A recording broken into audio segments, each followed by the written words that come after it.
Hey, so let me tell you about this guy, Yatindra Deshpande, and the wild ride he's been on with electric motors.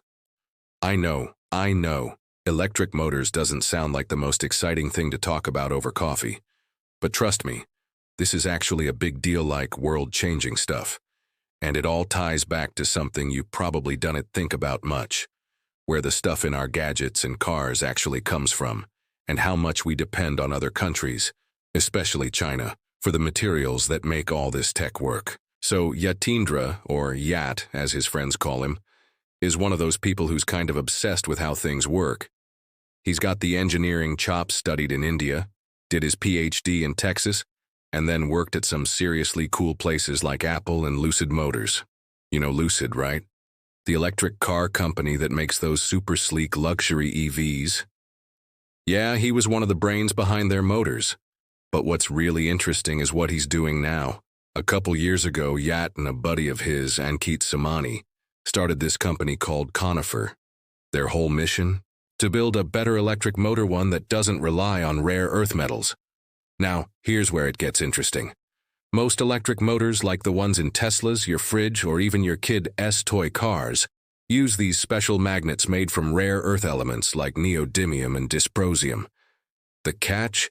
China controls almost all of the world's supply of those metals, like 90% of it. So if China ever decides to cut us off or just jack up the prices, we're kind of screwed. And it's not just about cars. Think about it. Almost half the world's electricity is used to run motors. We're talking everything from air conditioners to factory robots to the pumps that move water around. So if we could make motors that don't need those rare earth magnets, we could sidestep a huge chunk of that supply chain drama. That's where Yat comes in. He's been obsessed with this problem for years, and at Conifer he's finally cracked it. Instead of using those rare earth magnets, his team figured out how to use regular, cheap, iron-based magnets, like the kind you might find in a hardware store. And here's the kicker. They managed to get these motors to be just as powerful and efficient as the fancy ones with rare earths. It's like making a burger that tastes just as good as a $20 gourmet one, but using regular supermarket beef. How'd they pull it off? Well, without getting too deep into the weeds, they basically rethought how motors are built. Most motors are what's called radial flux. Imagine a cylinder with wires wrapped around it and magnets spinning around the outside. Yat and his team went with an axial flux design, which is more like a stack of pancakes with magnets on the plates. It's a different way of making the magnetic field do its job. And it turns out, if you spin those plates just right and use a bit more magnet material, you can get away with using the cheap stuff. But it's not just about the magnets. The way they build these motors is totally different too.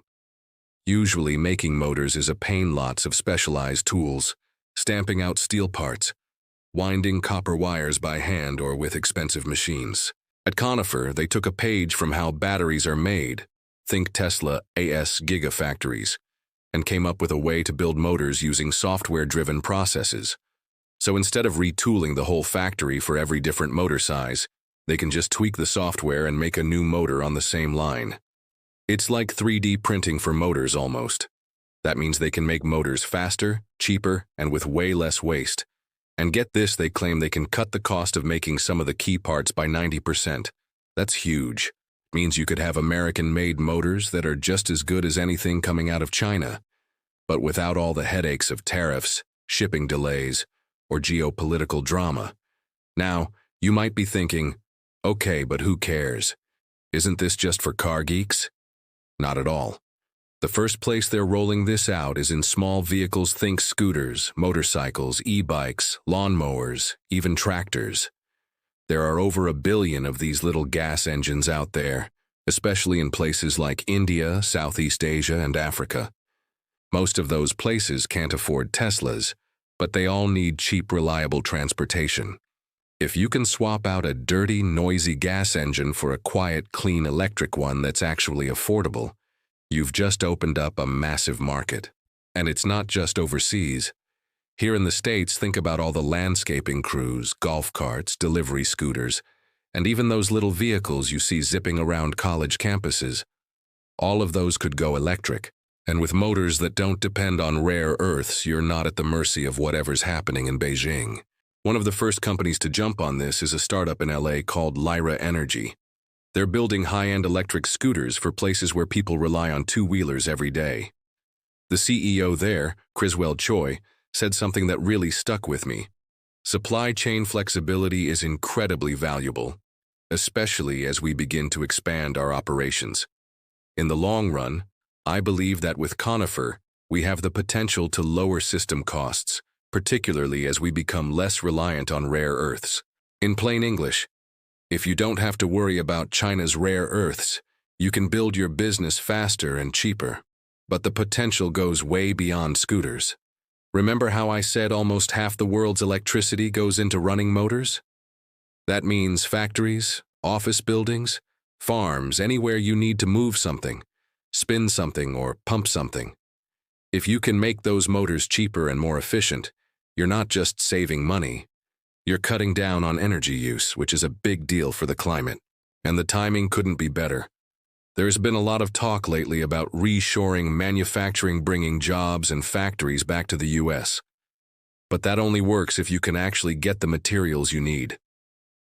With China tightening its grip on rare earth exports, remember they've already cut off Japan once, and last year they banned the export of some rare earth processing tech. It's not hard to imagine a scenario where American companies are left scrambling. With what Yacht and Conifer are doing, you could build motors right here in the US, using materials we already have. They just raised $20 million to ramp up production, and they're already shipping out their first products. The plan is to start with small motors like 1.5 to 10 horsepower, perfect for those smaller vehicles and machines, and then scale up from there. The cool thing is, because their manufacturing process is so flexible, they can make all sorts of different motors without having to build a new factory for each one. And here's something else I love. Their motors are designed to be drop-in replacements. That means if you've got a machine that uses a standard size motor, you can just swap in a Conifer motor without having to redesign the whole thing. It's like swapping out a light bulb, super easy, no fuss. Yacht's vision is pretty ambitious. He wants to see these motors in 10 billion applications by 2040. That's a big number, but honestly, when you look at how many things in our lives run on motors, it's not that crazy. Every time you open your garage door, run your dishwasher, or hop on an e-bike, there's a motor doing the work. If we can make those motors cheaper, more efficient, and less dependent on foreign supply chains, that's a win for everybody. And you know what else? This isn't just about technology. It's about security, jobs, and even national pride. For decades, we've been talking about how the US needs to bring manufacturing back, be less dependent on other countries, and take the lead in clean energy. What Yacht and his team are doing checks all those boxes. They're not just making a better motor, they're changing the game. So next time you hear someone talking about supply chains or you see a news story about rare earth shortages, remember this. There are people out there like Yacht Deshpande who are quietly working on solutions that could make those problems disappear. It's not flashy, it's not going to make headlines like the latest iPhone, but it's the kind of innovation that makes everything else possible. And honestly, isn't that what American ingenuity is all about? Taking a problem that seems impossible, like building motors without rare earths, and figuring out a way to do it better, faster, and cheaper. That's the spirit that built Silicon Valley, Detroit, and pretty much every other great American industry. It's cool to see that spirit alive and well in the world of electric motors. So yeah, maybe next time you see an electric scooter zipping down the street, or you hear about some new factory opening up in the Midwest, you'll think about the little motors inside and the big ideas that made them possible. Who knew electric motors could be so interesting, right?